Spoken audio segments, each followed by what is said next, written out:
Another day, another CS2 patch, and this one brings some interesting bug fixes as well as also addressing an issue which I reported a little while ago, so without further ado let's dive into today's patch.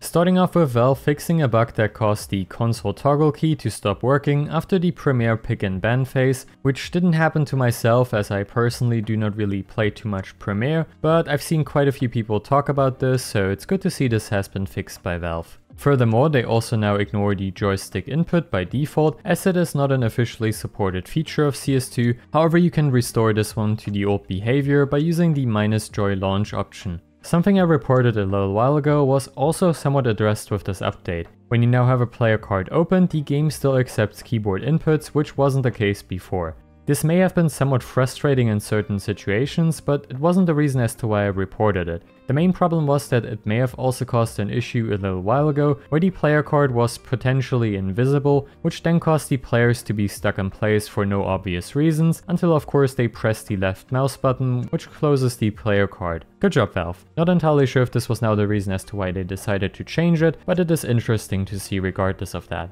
They also fixed the player bot names on the team select screen during bot takeover. As you can see, before this update it said the bot name first, followed by the player name, and after this update only the player name is displayed in the team select screen, but of course in the scoreboard the bot name remains alongside with the player name, as you can see on screen right now. For weapon finishes, Valve fixed the bug most likely directly related to AMD users, which caused certain weapon finishes to appear as completely black, which honestly sounds quite interesting. This is basically how this looked like. This was showcased over on Reddit, but as you can see according to the Steam Thread, this may have affected even more than just a few weapon finishes, which honestly is rather unfortunate. So yeah, it's good to see that Valve has fixed this.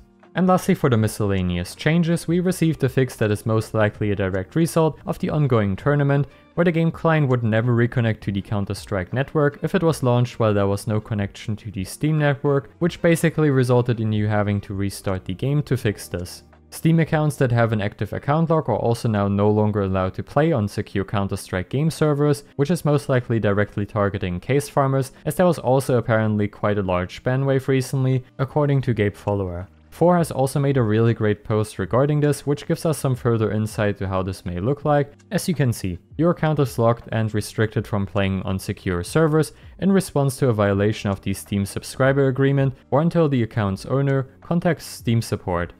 And lastly, they fixed the bug where view models would bob excessively over on Linux. I tried my best to kind of replicate this visually, so this is how I imagined it would look like. And this already concludes today's video. In the following days I will hopefully be able to finally drop a different type of video other than an update one, so stay tuned for that. But for now I hope this one was informative and enjoyable to watch. If it was, feel free to subscribe, and I will see you of course in the next one. Bye guys.